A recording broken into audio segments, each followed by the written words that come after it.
যে স্ত্রী কাপড় খুলে স্নান করে তার উপর কি প্রভাব পড়ে, এই ভিডিওতে একটি কাহিনীর দ্বারা আপনাদের সামনে তারই বর্ণনা দিতে চলেছি। সাথে এই ভিডিও আপনাদের অনেক অনেক জ্ঞান, জানকারি আর শিক্ষা দিয়ে যাবে। তাহলে চলুন বেশি সময় নষ্ট না করে সোজা কাহিনীতে যাওয়া যাক। নমস্কার, আবারও একটি নতুন ভিডিওতে আপনাদের সবাইকে স্বাগত। ভিডিও শুরু করার আগে যদি আপনি এই চ্যানেলে নতুন এসে থাকেন তাহলে অবশ্যই চ্যানেলটিকে সাবস্ক্রাইব করে পাশে থাকবেন। একবার বিষ্ণু ভগবান মাতা লক্ষ্মীর সাথে হরিদুয়ারে ঘুরে বেড়াচ্ছিল। লক্ষ্মী মাতা দেখলেন সমস্ত মানুষ গঙ্গায় স্নান করে হর হর গঙ্গে বলে চলে যাচ্ছে। বন্ধুরা, যারা এই গল্পটি শুনছেন দয়া করে পুরো গল্পটি শুনবেন, কারণ অর্ধেক জ্ঞান মানুষের জন্য সঠিক নয়। সাথে যারা এই ভিডিওটি দেখছেন, মাতা লক্ষ্মী যেন তাদের সবার ঘরে সদা সর্বদা বিরাজ করে, ধনের কমি যেন কখনো তাদের ঘরে হতে না দেয়।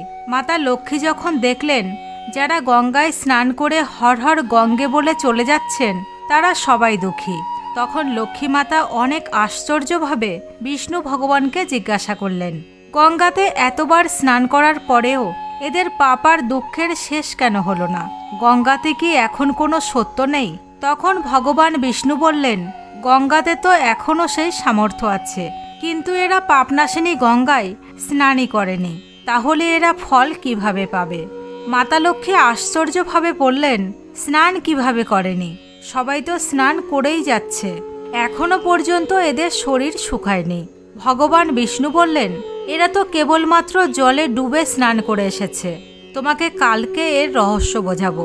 দ্বিতীয় দিন খুব জোরে বর্ষা হতে লাগলো, সমস্ত অলিগলি কাদায় ভরে গেল। একটি চওড়া রাস্তায় অনেক বড় একটি গর্ত ছিল, তার আশেপাশে কাদায় ভর্তি ছিল।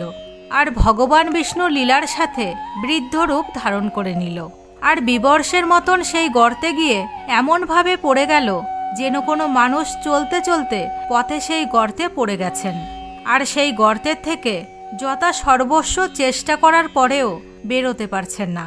মাতা লক্ষ্মীকে তিনি এটা বুঝিয়ে সেই গর্তের পাশে বসিয়ে দিলেন, যে দেখো, তুমি মানুষকে শুনিয়ে শুনিয়ে এইভাবে কান্না করতে থাকবে আর বলবে আমার বৃদ্ধ স্বামী হঠাৎ করেই গর্তে পড়ে গেছে, কোনো পুণ্যাত্মা একে গর্তের থেকে বের করে এনার প্রাণ বাঁচিয়ে দাও, অসহায়ের সহায়তা করো। সাথে ভগবান বিষ্ণু এটাও বুঝিয়ে দিলেন, যখন কেউ আমাকে গর্তের থেকে বের করতে রাজি হবে তখন এতটুকু আরও বলে দিও যে আমার স্বামী নিষ্পাপ, একে সেই ছোবে যে নিজে কখনো পাপ করেনি, সে নিজে নিষ্পাপ হবে।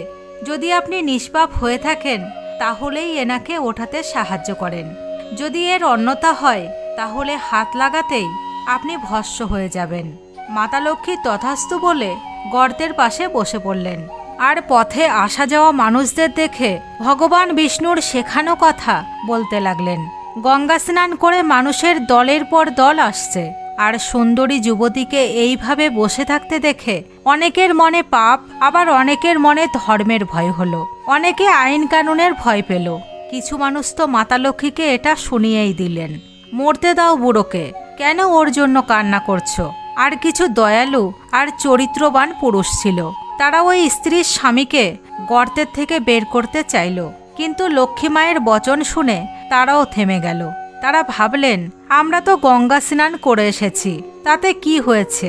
পাপী তো আমরা সবাই, যদি সাহায্য করার সময় ভস্ম হয়ে যাই, এই স্ত্রীর কথা অনুসারে আমরা নিজেরা ভস্ম না হয়ে যাই। কারোর সাহস হলো না, শয়ে শয়ে মানুষ আসলো আর গেল, সাথে সন্ধ্যা নেমে আসলো। তখন ভগবান বিষ্ণু মাতা লক্ষ্মীকে বললেন, দেখেছ, এসেছে কোনো পবিত্র মনের মানুষ গঙ্গা স্নান করার জন্য। তখন কিছু সময় পর এক যুবক হাতে গঙ্গা জলের ঘটি নিয়ে হর হর গঙ্গা বলে যাচ্ছিল। মাতা লক্ষ্মী তাকেও একই কথা বললেন। যুবকের হৃদয় করুণাতে ভরে গেল, সে ভগবান বিষ্ণুকে ওঠানোর ব্যবস্থা করল। লক্ষ্মী মাতা তাকে আটকে বললেন, ভাই, যদি তুমি সর্বদা নিষ্পাপ না হও তাহলে আমার স্বামীকে ছুতেই চলে যাবে। সে সেই সময় কোনো সংকোচ ছাড়াই দৃঢ়তার সাথে লক্ষ্মী মাতাকে বলল, মাতা, আমার নিষ্পাপ হওয়াতে তুমি কেন সন্দেহ করছো? দেখছো না আমি এখন গঙ্গা স্নান করে এসেছি, গঙ্গা স্নান করার পরে কখনো কারোর কোনো পাপ থাকে কি? আমি এখনই তোমার স্বামীকে ওঠাচ্ছি। যুবক এক টানে বুড়োকে ওপরে তুলে নিল। ভগবান বিষ্ণু আর মাতা লক্ষ্মী তাকে ভাগ্যবান আর পুণ্যাত্মা বুঝে তাদের স্বরূপে এসে তাকে দর্শন দিয়ে কৃতার্থ করল। সাথে ভগবান বিষ্ণু মাতা লক্ষ্মীকে বললেন, এত মানুষের মধ্যে কেবলমাত্র এই ব্যক্তি গঙ্গা স্নান করেছে। এই দৃষ্টান্তর অনুসারে যে মানুষেরা বিনা শ্রদ্ধা আর বিশ্বাসের কেবল দম্ভের জন্য গঙ্গা স্নান করে তাদের বাস্তবিক ফলের প্রাপ্তি হয় না, বরং এর মানে এটা নয় যে গঙ্গা স্নান ব্যর্থ যায়। গঙ্গা স্নানের অনেক পূর্ণও আছে।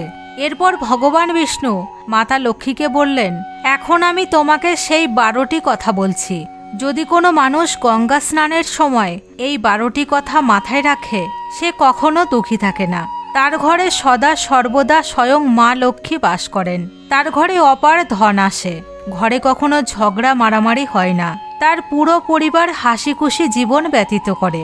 তখন মাতা লক্ষ্মী বললেন, হে ভগবান, আপনি আমাকে সেই 12টি কথা বলুন।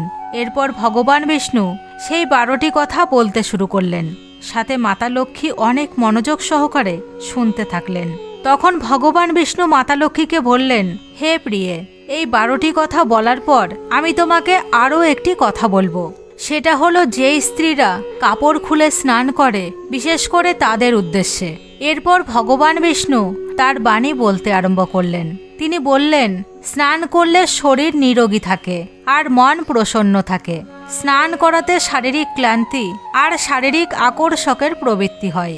যদি এই নিত্যকর্মের সময় কিছু কথার ধ্যান রাখা যায় তাহলে আধ্যাত্মিক জ্ঞানের থেকেও বেশি লাভ পাওয়া যায়। স্নান করার পর শুদ্ধ হয়েই সমস্ত কর্ম পূজা আদি করার যোগ্য তৈরি হয়। এই জন্য প্রাতকালেই স্নান করে নেওয়া উচিত। নাম্বার 2, শাস্ত্রে বলা হয়েছে স্নান করাতে এই 10 গুণের প্রাপ্তি হয়: রূপ, তেজ, চুলের পবিত্রতা, আয়ু, আরোগ্য, নির্লোকতা, তব আর মেধা। 3, ধন, পুষ্টি, আরোগ্য আর সুস্বাস্থ্য চাওয়া মানুষদের প্রতিটা ঋতুতে আর প্রতিদিন স্নান করা উচিত। 4, প্রাতকালে স্নান করাতে পাপের নাশ হয় আর পুণ্য অর্জন হয়। এমনটা বলা হয়, সকালে স্নান করা পুণ্যাত্মা ব্যক্তির কাছে নাকারাত্মা শক্তি ঘোরাফেরা করে না। এই জন্য সকালে স্নান করাই সর্বোত্তম এবং সর্বোচিত। 5, অসুস্থতার সময় মাথার নিচে থেকেই স্নান করা উচিত। ভিজে কাপড়ে শরীরকে মোছা এক প্রকারের স্নানই বলা হয়েছে। 6, প্রভাতের আলো ফোটার আগেই স্নান করা উচিত এবং একেই শ্রেষ্ঠ মানা হয়েছে। 7, তেল লাগিয়ে নদীতে স্নান করা উচিত নয়। এর জন্য নদীর ওপর থেকেই শরীরকে পরিষ্কার করে তারপর স্নান করা উচিত। 8, যে ঘাটে কাপড় ধোয়া হয় ওখানের জলকে অপবিত্র মানা হয়। এই জন্য ওখান থেকে কিছুটা দূরে গিয়েই স্নান করা উচিত। 9, নদীতে 11 বা 21 বার ডুব লাগিয়ে স্নান করা শুভ। 10, পবিত্র নদীতে কাপড় ধোয়া মানা। নদীতে কোনো প্রকারের নোংরা প্রবাহিত করা উচিত নয়। 11, নলের তুলনায় ঝরা জল, ঝরা জলের থেকে নদীর জল, নদীর জলের থেকে কোনো তীর্থের জল, তীর্থের জলের থেকে গঙ্গা জল অধিক শ্রেষ্ঠ মানা হয়েছে। 12, গঙ্গা মাতার বরদান স্বরূপ যে যেখানে গঙ্গা মাকে স্মরণ করবে আমি সেখানের জলেই প্রবেশ করব। এরপর ভগবান বিষ্ণু বললেন, এখন আমি তোমাকে স্ত্রীদের সম্পর্কে বলছি। যে স্ত্রীরা কাপড় খুলে স্নান করে, হিন্দু ধর্মশাস্ত্রে প্রতিটা কাজের জন্য নিয়ম তৈরি করা আছে। এই নিয়মের মধ্যেই একটি হলো স্নান করার কথা। এমনটা মানা হয় সাধারণ মানুষকে শাস্ত্রের নিয়ম অবশ্যই পালন করা উচিত, যাতে তার ঘরের সুখ সমৃদ্ধি বজায় থাকে, সাথে খুশি আসে এবং অপার ধনের বর্ষা হয়, মাতা লক্ষ্মী প্রসন্ন হয়। আপনি আপনার ঘরের বড়দের বলতে শুনেই থাকবেন, কখনো স্নান নির্বস্ত্র করা উচিত নয়। যদি আমরা পৌরাণিক শাস্ত্রের কথা মানি তাহলে নির্বস্ত্র স্নানের একটি মুখ্য কারণ হলো, একবার যখন গোপীরা সরোবরে স্নান করছিল তখন তারা নির্বস্ত্র ছিল, আর ওই সময় বালকৃষ্ণ গোপীদের সমস্ত বস্ত্র লুকিয়ে ফেলে। যখন কৃষ্ণ গোপীদের বস্ত্র লুকিয়ে রাখে আর গোপীরা তাদের বস্ত্র ফেরত নেওয়ার জন্য প্রার্থনা করে, তখন ভগবান শ্রীকৃষ্ণ তাদেরকে বোঝান কখনো কোথাও বিনা বস্ত্রে স্নান করা উচিত নয়। এতে জলের দেবতা বরুণের অপমান হয়। এই জন্য আপনাদের নির্বস্ত্র স্নান না করার পরামর্শ দেওয়া হয়। যদি আপনি বন্ধ ঘরে স্নান করার সময় ভাবেন আপনাকে কেউ দেখছে না, তাহলে এটা আপনার সম্পূর্ণ ভুল ধারণা। কারণ স্বয়ং ঈশ্বর আপনাকে সব জায়গার থেকে দেখছেন। সাথে যদি আপনি নির্বস্ত্র হয়ে স্নান করেন তাহলে এটা বরুণ দেবতার অপমান হয়। নির্বস্ত্র স্নানের থেকে আপনি পাপ অর্জন করতে পারেন, আর আপনার আর্থিক এবং শারীরিক ক্ষতিও হতে পারে। যদি আপনি নির্বস্ত্র স্নান করেন তাহলে আপনার শরীরে নাকারাত্মা প্রবেশ করতে পারে। এই জন্য স্নানের সময় যে কোনো একটা কাপড় ধারণ করেই স্নান করা উচিত। আমাদের পুরানো শাস্ত্রে এটাই বর্ণিত আছে। আশা করব আজকের ভিডিওটি থেকে আপনারা অনেক কিছু নতুন জানতে পেরেছেন।